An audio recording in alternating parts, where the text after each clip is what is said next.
Abran su Biblia en el capítulo 1 del libro del Génesis. Génesis capítulo 1. Y estamos desarrollando una serie titulada La creación y Dios. Les recomiendo que compren las anteriores porque estamos analizando con microscopio, no con lupa. Con microscopio solamente los primeros 2 capítulos del libro del Génesis. Ya hemos grabado casi hasta el capítulo 40 el Génesis versículo por versículo, pero nunca me había yo detenido para hacer un examen y un análisis tan exegético, tan detallado, tan minucioso, porque conforme vamos avanzando y desarrollando nuestro carácter cristiano y permitiéndole a Dios que refresque cada día y que nos dé más luz, como dice Salomón, el camino del justo es como la aurora, hasta que el día es perfecto. Es como la aurora, ¿verdad?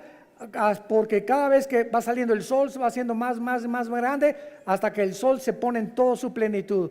Así es el camino del justo como la aurora. Si tú caminas con Dios es un banquete todos los días. Y mientras más cerca estés de Jesucristo, más entendimiento, comprensión, sabiduría e inteligencia vas a tener.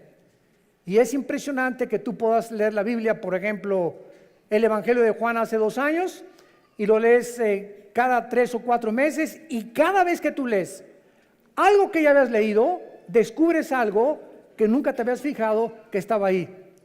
¿Les ha pasado, verdad? Aunque no digan amén, yo sé que sí es. Pero así es con la Biblia. Yo he estudiado Génesis, ¿verdad? Muchísimas veces Apocalipsis, y estos últimos meses que Dios, el Espíritu Santo, me hizo concentrarme aquí, descubrí, ¿verdad?, que había cosas, piedras preciosas, oro, plata escondido detrás de todas las palabras hebreas, de la forma como se ha descubierto a través de la ciencia, la paleontología, la astronomía, la arqueología, cosas que la misma ciencia comprueba que la Biblia tenía razón. Pero lo más importante es que en estos 8 conferencias llevamos 2 versículos. Imagínense nada más si estamos analizándolo con microscopio. 2 versículos llevamos, el 1 y el 2. Y hoy acabo con el 2. ¿Por qué? Porque se descubrió, ¿verdad?, últimamente, que cuando Dios dice, en el principio Dios creó los cielos y la tierra, no se refiere al principio del primer día de la creación del ser humano. Sabemos que la Biblia nos muestra que en 6 días Dios ordenó el planeta Tierra, pero antes de nosotros, ¿existía alguien? Claro, los ángeles. En el capítulo 38, del 4 en adelante del libro de Job, lo hemos visto ya en las conferencias pasadas, los ángeles estaban con Dios cuando Él estaba midiendo la tierra, dándole vuelta a la tierra, calculando su velocidad sobre su eje en 24 horas alrededor del sol. Los ángeles ya existían antes que nosotros. Y nosotros fuimos creados después que los ángeles. Y lo interesante de todo este estudio que estamos desarrollando es que la Biblia nos enseña que este planeta, antes que tú y yo lo ocupáramos y antes que Dios creara al ser humano, este planeta había estado ocupado por los ángeles. Y la Biblia así lo enseña. ¿Dónde está? Léela. Y vamos a ver a través de todo esto, ¿verdad? Hemos ya compartido mucho, pero lo más importante es lo siguiente. Hay muchas personas, vuelvo a repetir, que enseñan, no es que en el principio la Biblia dice que ahí comenzó la creación, sin embargo nos damos cuenta que no pudo ser así, principalmente por varias razones. La primera es la siguiente: si la Biblia dice realmente que en el principio se refiere al inicio de los 6 días de creación del ser humano, la pregunta es, ¿en qué día se crearon los ángeles? Porque en el 6º día, cuando Adán y Eva creados, ya Satanás, Lucifer, era un ángel caído, esperando ya poblar la tierra, esperando a la primer pareja humana para robar el liderazgo masculino.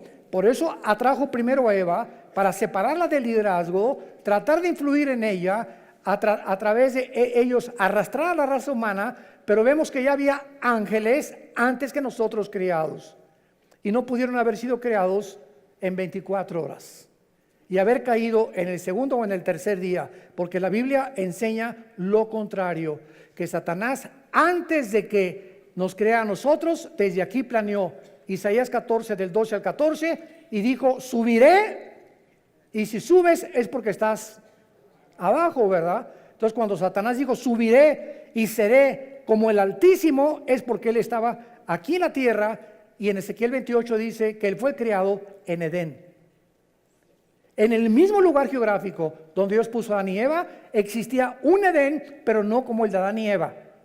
Existía un Edén de piedras preciosas, porque era, en lugar de plantas y ornamentación de árboles preciosos y de árboles frutales, como Dios puso con Adán y Eva, el Edén de los ángeles caídos era de piedras preciosas, y los dinosaurios habitaron en esa época antes que nosotros, que es el misterio de la arqueología y de la paleontología.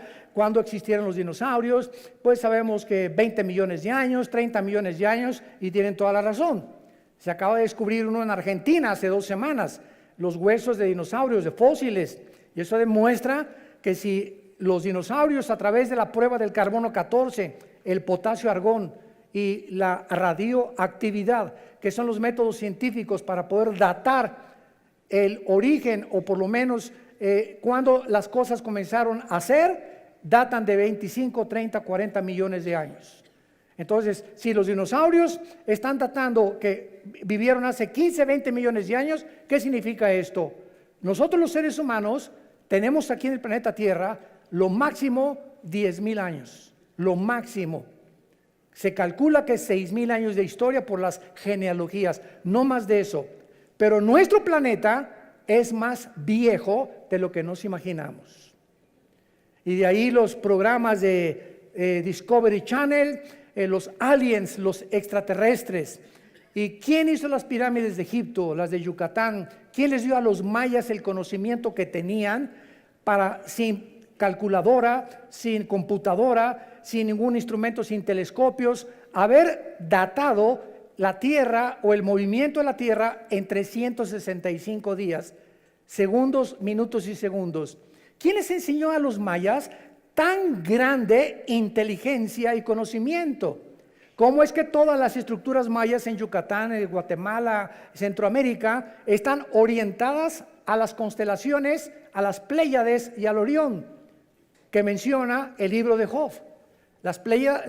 El Orión son 7 estrellas calientes, y las Pléyadas son las constelaciones que se conocen, ¿verdad?, en el zodíaco, que Dios las hizo, pero no asociarlas con la conducta humana como la astrología. No confunda la astronomía con la astrología, ni la gimnasia con la magnesia, por el amor de Dios. Bueno, entonces hay tantos misterios que la gente no sabe. El Triángulo de las Bermudas. ¿Qué pasa en ese triángulo entre Cuba y Florida y parte del Golfo de México, donde desaparecen barcos? ¿Quién pudo haber construido las pirámides y las construcciones de Machu Picchu en Perú? En una altura impresionante, con rocas de más de 8, 15 toneladas. ¿Quién va a subirlas? ¿En qué grúa las van a subir? ¿Cómo pudieron meter más de 25, 30 mil piedras en las pirámides de Giza en Egipto de 8, 10, 15 toneladas, cuando ni siquiera a 10 kilómetros del Cairo hay piedras? Bueno, cosas así que quién las cortó que parecen mantequilla. ¿Qué sistema de impermeabilización usaron? Dicen que los egipcios, porque están en Egipto, que durante más de 8,000 años que se calcula que las pirámides se construyeron, 5, 8,000 años, ni el aire, ni el granizo, ni el viento, ¿quién pudo haber mantenido esa impermeabilización, esa estructura, para que no fueran ni siquiera erosionadas un milímetro? ¿Qué sierra ocuparon hace miles de años eléctrica para que cortara esas piedras como mantequilla? En el siglo XXI no existen ni las de esmeril ni las de punta de diamante, de acuerdo a los ingenieros ¿cómo se llama? En todo lo que es el área de la investigación científica, que corten una piedra como mantequilla de esa forma, ni los huecos que hicieron en las piedras, ni la forma como las cargaron. Todos esos misterios nos hablan que ese conocimiento se los dieron los ángeles. Y estaban aquí antes que nosotros, y estos ángeles siguen bajando al planeta Tierra y siguen comunicándose con ciertas personas y siguen haciéndonos creer que son marcianos, que son jupiterianos, que son extraterrestres. Y las mismas agencias de investigación, como la Organización de las Naciones Unidas, nombró hace 2 o 3 años a un departamento especial en la ONU, y es una señora la encargada hindú para investigar el fenómeno OVNI.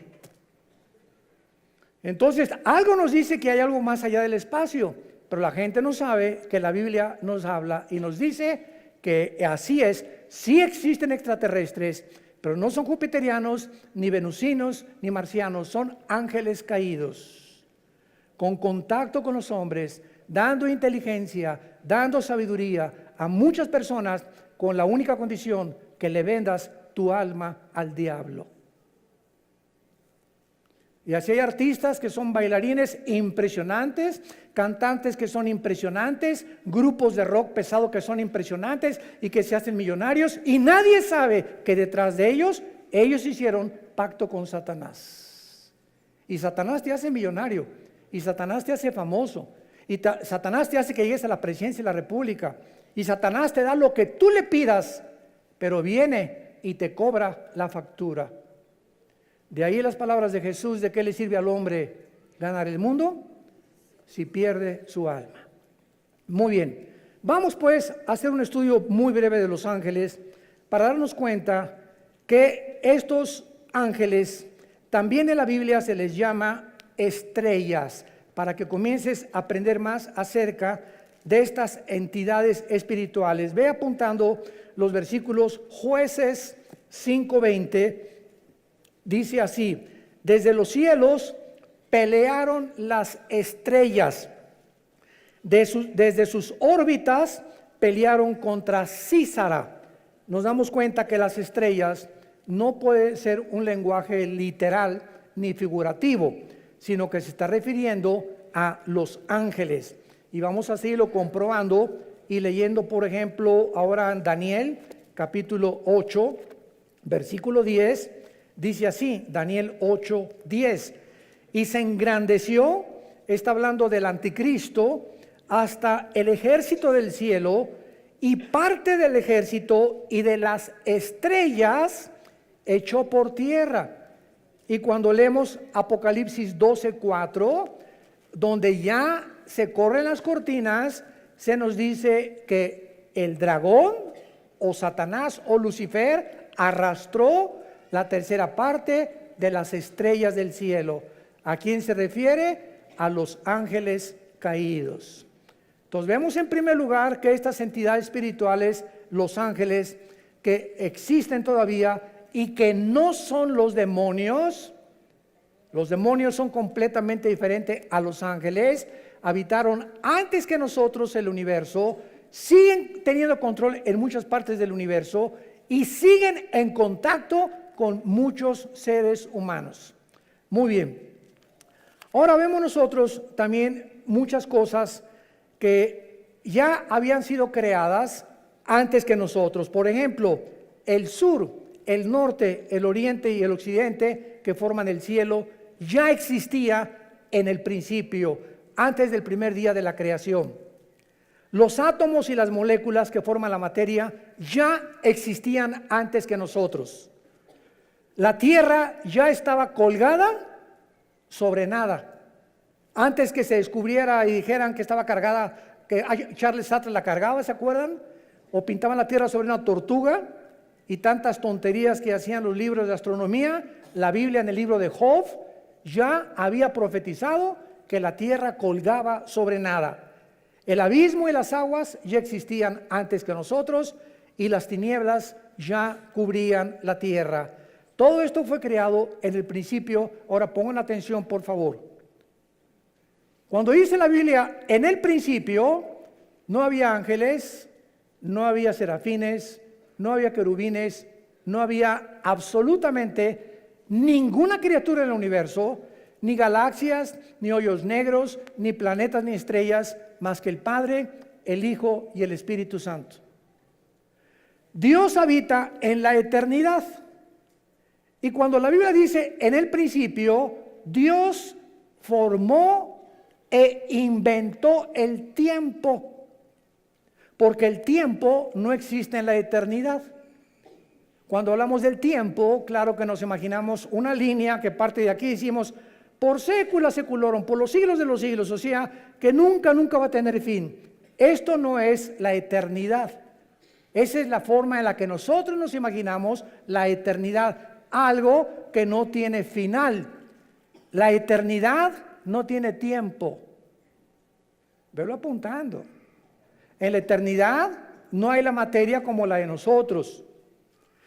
Y en la eternidad no hay pasado ni futuro, hay presente nada más.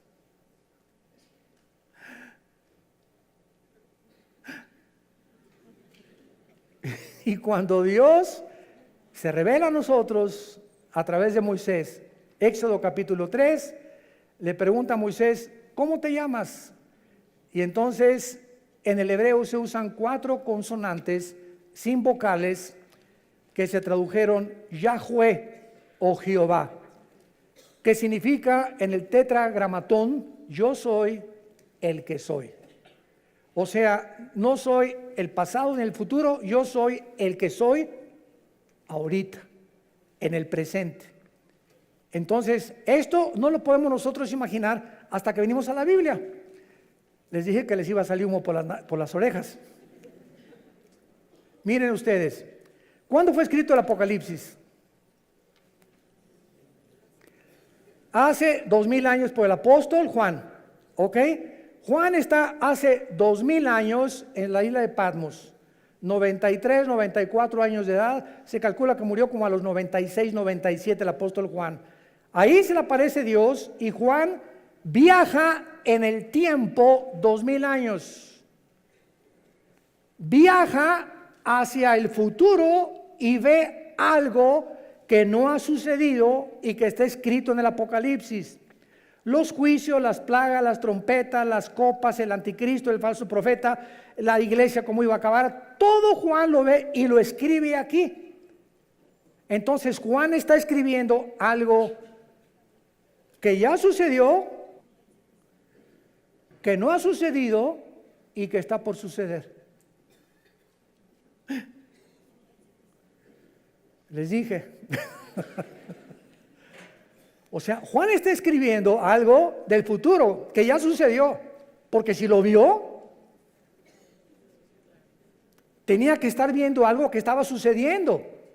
Y al mismo tiempo, él estaba 2000 años antes. Y nosotros nos encontramos en medio, porque él ya dijo que ya pasó, no ha pasado en nuestro tiempo presente y está por suceder en el futuro para nosotros. Entonces nos encontramos nosotros en un universo cerrado de 4 dimensiones, abajo de la eternidad. Señor, dame sabiduría. La eternidad es la habitación donde vive Dios. Dice Isaías, Dios habita la eternidad y la santidad y con los quebrantados de espíritu. Dios deja esta dimensión que no es la de nosotros. Hasta que muramos vamos a entrar a la eternidad, aunque ya tenemos la garantía del Espíritu Santo cuando Él nos selló como hijos de la familia de Dios. Y Dios deja la eternidad y Dios crea el tiempo en el principio. Y en ese principio Dios crea el espacio, el tiempo y la materia. Y lo primero que Dios crea es a los ángeles. Y los ángeles están divididos en un rango especial. Veamos estas diferencias de la forma en la que Dios crea a los ángeles en 2 pasajes. El primero se encuentra en Efesios, capítulo 6, versículo 12, y el segundo en Colosenses 1:16. Escuchen lo que dice Pablo. No tenemos lucha contra carne ni contra sangre. Entendámoslo, cristianos. Tu lucha no es contra tu suegro, contra tu suegra, contra tu esposa, contra tu esposo, contra tus padres, muchacho que me escuchas, contra el gobierno, contra los temas comunistas o marxistas o socialistas o nazismo o fascismo. La lucha no es contra nada que nos rodea físico de ningún ser humano, sino contra criaturas, entidades espirituales que existieron antes que tú y antes que yo existiera, que son más reales que tú y que yo, y que la Biblia les llama principados, gobernadores, potestades y huestes espirituales de maldad, que influyen en los gobernantes, en tu suegra, en tus hijos, en tu novia, en tu novio, en tu esposo, en los deportistas, en los cantantes, en los políticos. Este mundo que nos rodea, que se podría llamar empírico, como dicen los ateos, yo no creo nada de lo que no veo, en lo que no oigo, en lo que no huelo, ni lo que puedo palpar a través de los 5 sentidos. Qué reducidos y qué encarcelado estás si eres ateo.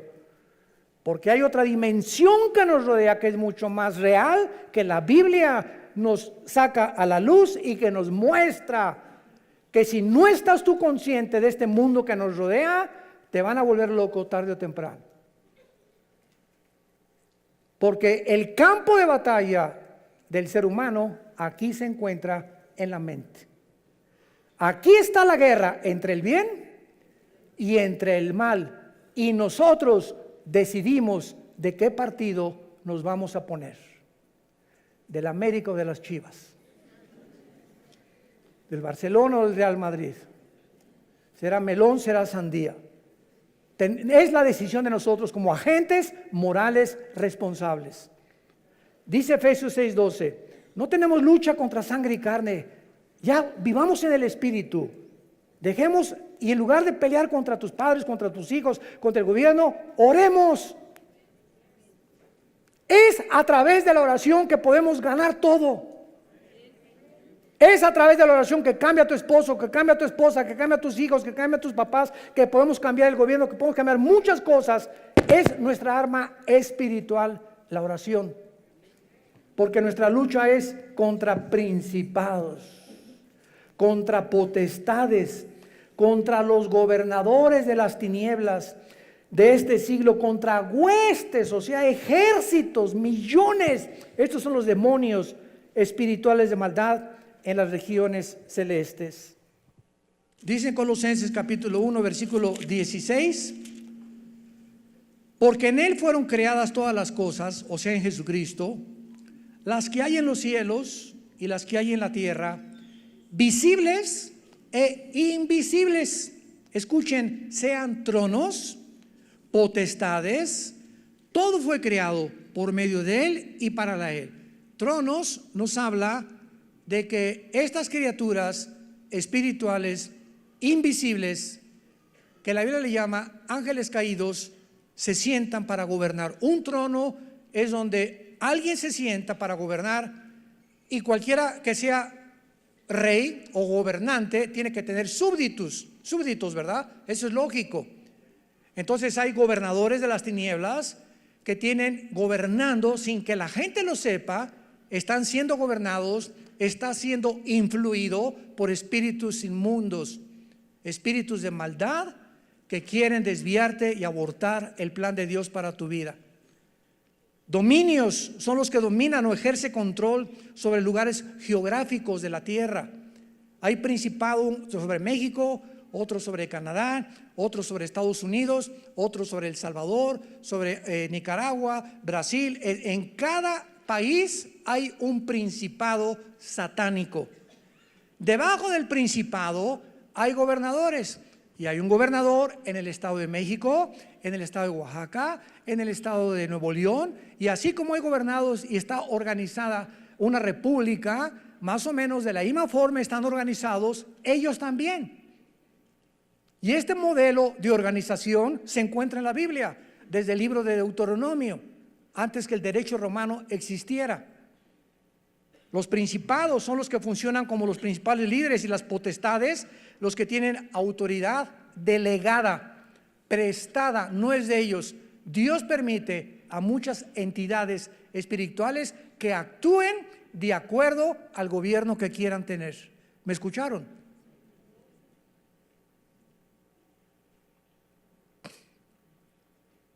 Primera Samuel capítulo 8. Samuel se acerca a Dios. Señor, el pueblo no quiere que tú gobiernes. Ya no quieren la teocracia, el gobierno directo de Dios, que es el único gobierno perfecto. Y entonces Dios le dice a Samuel: déjalos, deja al pueblo que ellos voten y que ellos escojan lo que ellos quieran tener.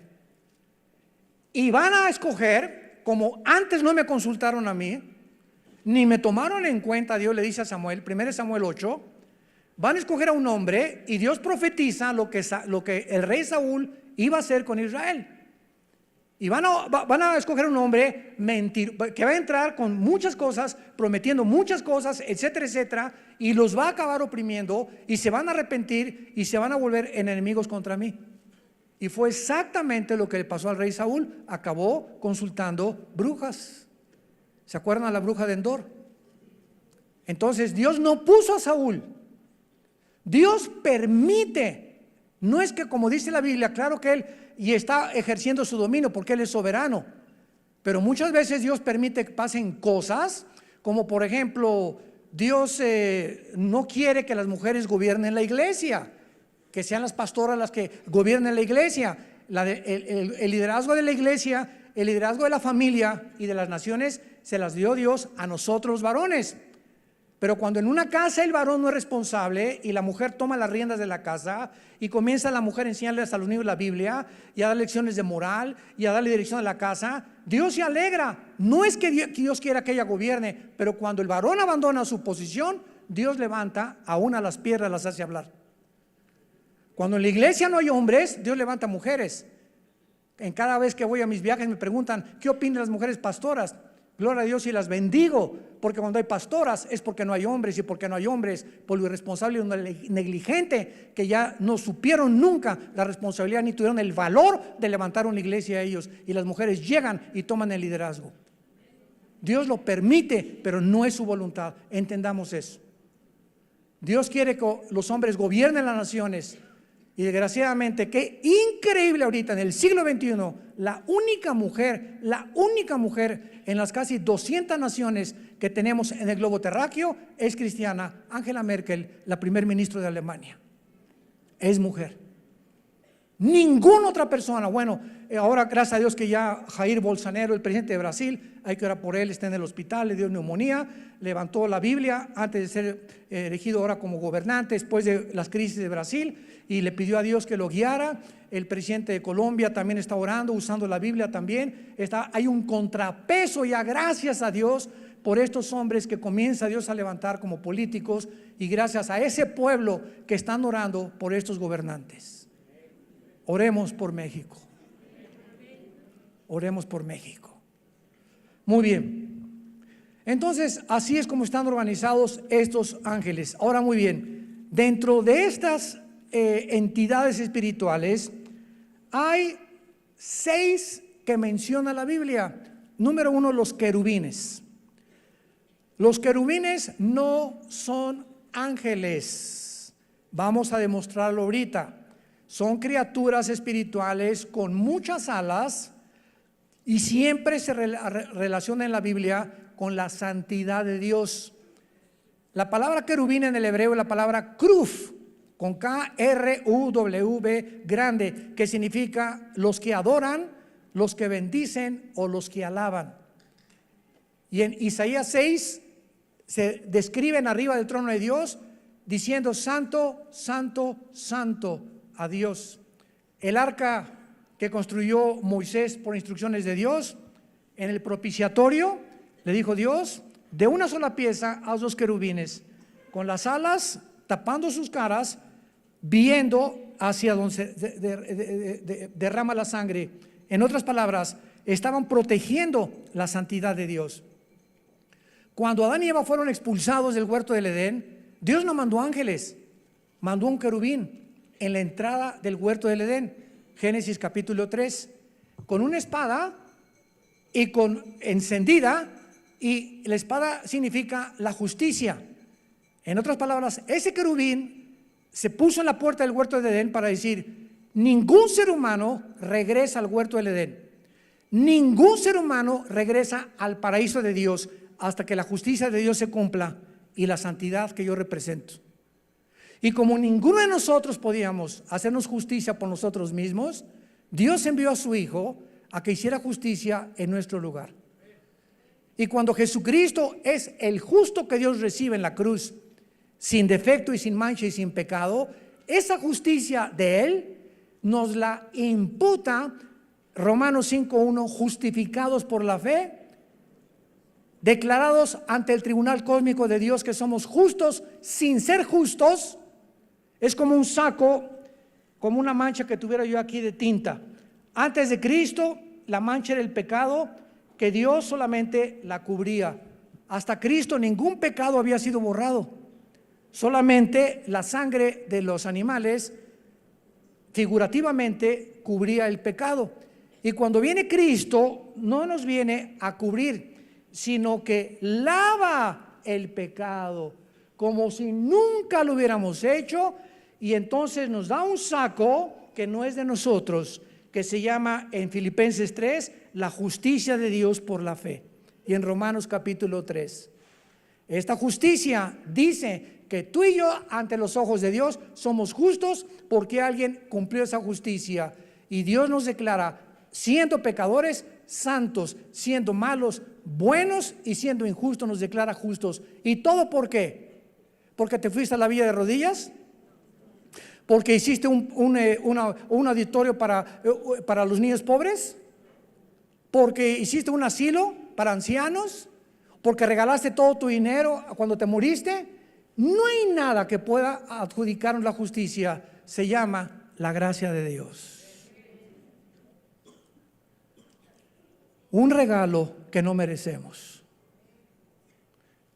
Es el mensaje del Evangelio de la gracia de Dios. Es el mensaje que necesita oír tu familia. Papá, Dios te quiere perdonar, pero hijo, soy un borracho, parrandero y jugador, me dicen el aventurero de Tlalnepantla. No importa, soy una prostituta, usted no me conoce, hermano. Soy lesbiana, soy homosexual. Es más, he matado a 30 personas, he abortado 15 chamacos. No importa lo que hayas hecho. Vean nomás qué mensaje tan glorioso. La sangre de Cristo te limpia de todo lo que hayas hecho.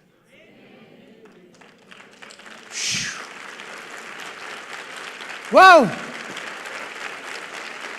Mensaje de la gracia de Dios. En segundo lugar tenemos los serafines. Sarap es la palabra hebrea, sarap con ph al final, que significa los que arden.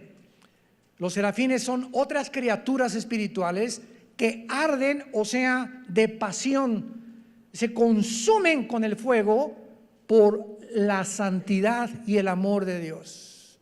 Es lo único que se nos da a conocer en la Biblia. Adoran sin cesar y aparecen una vez nada más en la Biblia, en Isaías 6. En tercer lugar tenemos a los arcángeles. En la Biblia se menciona a un arcángel. Arc es el prefijo que significa grande o el más grande, ángel, enviado o mensajero. Arcángel, el principal de los ángeles significa, o el jefe de los ángeles, y el nombre es Miguel. Miguel significa, el primero significa quién como Dios. Si tú te llamas Miguel, Miguelón, significa quién como Dios tu nombre. Y aparece en 3 pasajes nada más de la Biblia el nombre de Miguel, en Daniel 12:1, involucrando la defensa de los judíos; en Judas, versículo 9, disputando con Satanás el cuerpo de Moisés; y en Apocalipsis 12, del 7 al 12, luchando contra Satanás y los ángeles, y él como jefe del ejército de Dios. Tenemos en cuarto lugar a otra criatura que se le da nombre en la Biblia, que es Gabriel. Gabriel. Y este ángel Gabriel significa el poderoso. Si te llamas Gabriel o te dicen Gaby, eres el poderoso, no tú, lo que significa el nombre. Y aparece 4 veces en la Biblia el nombre de Gabriel. Gabriel es el más importante correo de Dios, el ángel que Dios ha enviado a las misiones más importantes de la tierra desde que nos creó. Gabriel aparece en Daniel 9:20, trayendo a Daniel la respuesta del cielo de las 70 semanas de lo que le queda al pueblo judío de existencia. En Lucas 1:26 y 27, en segundo lugar, él es el que le revela a María, a la Virgen María, que iba a ser madre del Hijo de Dios, de Jesús. Y en tercer lugar, en Lucas capítulo 1 versículo 8, donde le anuncia a Zacarías, el esposo de Elizabeth, que era prima hermana de María, el nacimiento de Juan el Bautista. Y Gabriel ya no vuelve a aparecer jamás en las páginas del abismo. Muy bien, tenemos en quinto lugar en Apocalipsis capítulo 9 a otro ángel que se encuentra encerrado en un lugar que se llama el abismo. El abismo se encuentra en el centro de la tierra y es donde se encuentran todos los demonios. El otro lugar es el infierno, donde se encuentran todos los espíritus humanos. Y el otro lugar, segunda de Pedro 2:4, el Tartarus, que se tradujo infierno, donde están los ángeles caídos más poderosos. Pero aquí en Apocalipsis 9 vemos nosotros en el versículo 11 que el jefe de los demonios no es un demonio, es un ángel caído que quién sabe qué hizo el chiquito pero se quedó encerrado y va a ser liberado con todos los demonios en el tiempo de las trompetas que comiencen a sonar, tal vez en la quinta trompeta. Y dice así, Apocalipsis 9, versículo 11: tienen por rey sobre ellos al ángel del abismo, cuyo nombre en hebreo es Abadón y en griego Apolión.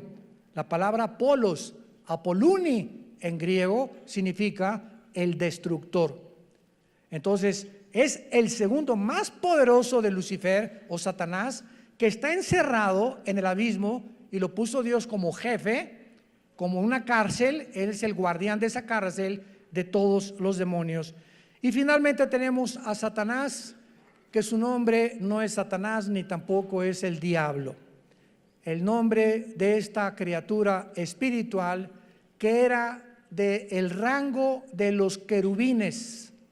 Lo vamos a ver en las próximas conferencias en Ezequiel capítulo 28.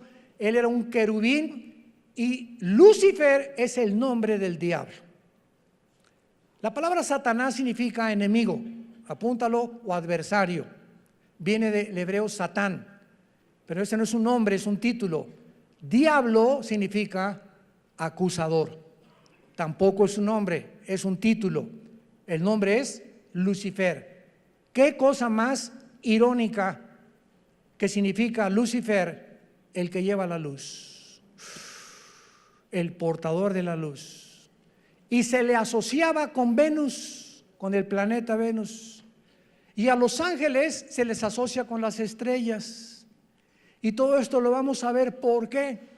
Y por qué los ángeles y Lucifer distorsionaron las Pléyades, las constelaciones de los cielos, Virgo, Géminis, Libra y todas esas que el hombre le puso a las constelaciones de acuerdo a las figuras que fueron sacando de las Pléyades, y las comenzaron a asociar para que el ser humano creyera que si eres Géminis, no te cases con una Libra. Jesús, María y José y el burrito que los acompaña. ¿Cómo podemos llegar a ser tan tontos de creer eso? Y que si eres Escorpio, no te cases con esa persona, y todavía vas al periódico y no he checado mis horóscopos. Y nos llamamos seres racionales, inteligentes. creyendo que tienen influencia en mis decisiones y que de acuerdo a mis horóscopos mi destino está guiado por las estrellas, pero eso sí, no creen en Jesús, prefieren creer en la astrología. ¡Qué increíble! La estupidez a la que el ser humano ha llegado. Profesando ser sabios, se han hecho necios. Entonces, Satanás, que es el querubín, es realmente el jefe de todos los ángeles caídos. Los querubines no cayeron, cayó un solo querubín. Los serafines no cayeron, siguen todos los serafines tal como los creó Dios. Los que cayeron fueron los ángeles, y los ángeles son simplemente mensajeros. Criaturas que vienen de la otra dimensión a la tierra, como Gabriel, como Miguel, a traernos mensajes. A Cristo lo fortalecieron en Getsemaní, ¿se acuerdan? Cuando resucitó, lo acompañaron en la resurrección a Jesucristo. Un ángel se le apareció a José y le dijo: huye con María a Egipto porque viene ahorita una persecución. Y ellos, dice en el libro de Hebreos capítulo 1, que los ángeles son espíritus ministradores a los herederos de la salvación. Tú tienes, no te imaginas cuántos ángeles desde que te levantas hasta que te acuestas. Yo tengo cantidad de ángeles, todos los cristianos. Porque dice los salmos, el Salmo 37, el ángel de Jehová acampa, o sea, ahí tiene su choza junto a nosotros, su tienda de campaña, duerme, voy, me acompaña, me subo al camión, va conmigo, etcétera, etcétera, tal vez 5, 10, no sabemos cuántos, acampa alrededor de los que le temen. El momento que tú te subes a un carro y dice la carretera, la autopista del Sol a Acapulco, 100 kilómetros y le metes 140, el ángel se baja del coche.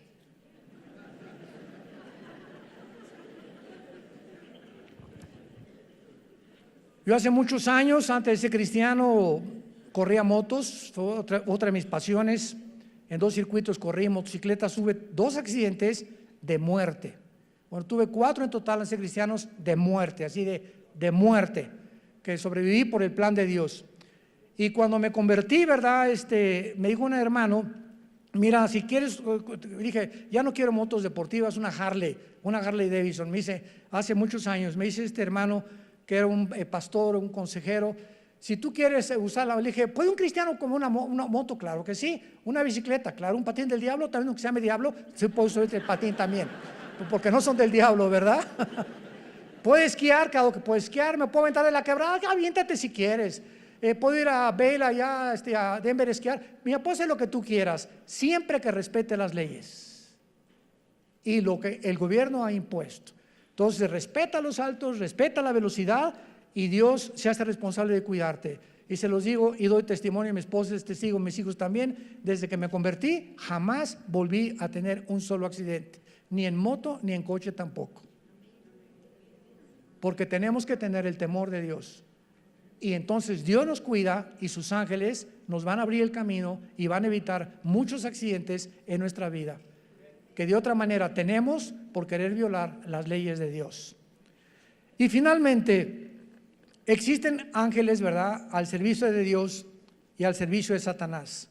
Los decaídos que estamos hablando y los que Dios envía a los cristianos y a las iglesias. Todas estas criaturas, los ángeles, fueron creados libre moralmente, inteligentes, son espíritus del más alto rango, poderosos en fuerza, en sabiduría, en inteligencia. Pero qué increíble que dice en 1 de Pedro y en 2 de Pedro que estos ángeles que nos sobrepasan en inteligencia, en poder y en fuerza, están todos los días aprendiendo de nosotros. O sea, cuando yo abro la Biblia en la mañana o tú en tu casa, ahí están de fisgones. ¿Qué estará leyendo, Armando, ahorita? A ver, mira lo que descubrió. ¿Tú ya lo habías visto, compadre? No lo he visto tampoco. A ver qué cosa va a escribir en la máquina, a ver esas cosas. Y porque este conocimiento Dios no se los dio a ellos, porque ellos no tienen al Espíritu Santo. Y es el Espíritu Santo el maestro. 1 de Corintios capítulo 2 del 10 en adelante. ¿Quién de los hombres conoce las cosas del Espíritu? más que el Espíritu de Dios, que conoce las cosas profundas de Dios. Entonces, si alguien quiere conocer a Dios, necesita no inteligencia, no entendimiento, no sabiduría, necesita al Espíritu Santo. Y Él es, si lo tienes, es la unción, y ya necesitas otra unción, el que nos guía a toda la verdad.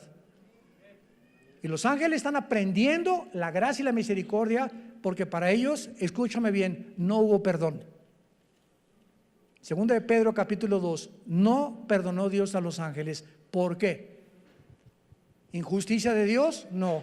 Simplemente porque estas criaturas se les dio más que a nosotros. Estaban y vivían enfrente de Dios. Tú y yo vivimos por fe.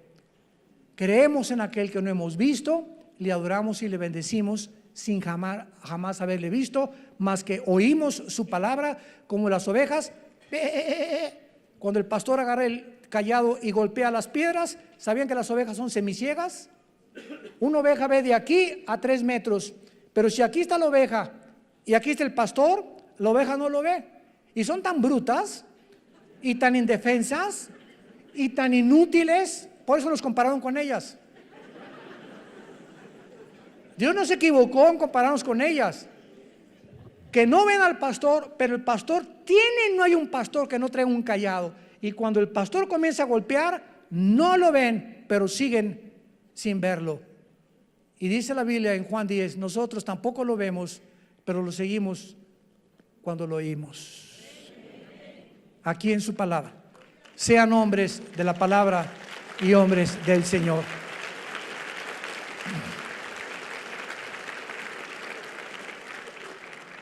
Señor, te damos gracias en esta tarde por tu santa palabra, por regalarnos el regalo de darnos a conocer el misterio de tu voluntad, por estarnos conformando conforme a la imagen de tu Hijo Jesucristo, por habernos descorrido las cortinas del mundo invisible que las personas comunes y corrientes no entienden ni conocen. Y por eso el mundo está llegando a su fin. No te conocieron. Y tu pueblo perece cuando no hay conocimiento. Y como en los días de Noé, se casaban, comían, bebían. Y no entendieron hasta que vino el diluvio y se los llevó a todos. No hay nada de malo en casarse, no hay nada de malo en comer, no hay nada de malo en beber. Eso no es pecado. ¿Qué fue lo que no entendieron en tiempos de Noé? Lo mismo que ahora, en el siglo XXI, la gente no entiende que te necesitamos. México te necesita, Venezuela te necesita. Las familias te necesitan, Señor. Cuando el ser humano llega a comprender esto, la profunda necesidad que tenemos de ti, y que separados de ti nada podemos hacer, nuestras vidas serán transformadas. Tú cambiarás nuestra familia, nuestro destino, y tus promesas son siempre el sí y el amén. Te damos gracias, Señor, por todo lo que eres y has sido y serás por toda la eternidad con nosotros, porque te pertenecemos y pronto estaremos contigo. En el nombre de Jesús, amén. Nos ponemos de pie para la bendición pastoral. Por favor, los que quieran pueden alzar su mano hacia acá en señal que reciben esta bendición. Los que no, no hay ningún problema. Que Dios bendiga tu vida y tu matrimonio. Que Dios fortalezca tu familia con la palabra de Dios, y Dios bendiga el fruto que llevas en tu vientre. Que esta criatura crezca y nazca en un hogar cristiano, alimentado y guiado por los principios de ética, morales y espirituales de la santa palabra de Dios. Que Dios bendiga a tus padres. Honra a tus padres y a tu madre para que te vaya bien en la vida. Es el primer mandamiento con promesa. Bendice, Señor, el trabajo de cada uno de tus hijos. Que la energía del Espíritu Santo te sostenga y te dé salud hasta el final de tu vida, para que tengas esa fuerza para trabajar para tu familia de una forma honesta delante de Dios. Que Dios bendiga a tus hijos, que Dios bendiga tu entrada y tu salida. Y te pedimos, Padre, en el nombre de Jesús, por México. Señor, te pedimos por el presidente Andrés Manuel López Obrador, que tú le des sabiduría, Señor. Por la secretaria de Gobernación, por todos los que forman su gabinete, estamos intercediendo hasta el trono de tu cielo, Señor, por ellos, que tú les bendigas y que les muestres, Señor, el camino que nuestra nación debe de tomar. Y aprovechamos también, Padre Santo, de pedirte por el pueblo de Venezuela, de los millones de niños sin comida, enfermos, sin medicinas, que están gritando como en los tiempos del faraón en Egipto, oprimidos en la esclavitud. Señor, que tú les fortalezcas, sobre todo a nuestros hermanos en Cristo. Fortalécelos, Padre, guárdalos del mal, y que estas campanas de la libertad suenen muy pronto, Señor, para que sean ellos libres en el nombre de Jesucristo, y puedas levantar estas naciones con el propósito de saber que es la cruz lo único que el mundo puede tener como esperanza, porque te lo pedimos y te damos las gracias en el nombre de Jesucristo. Amén.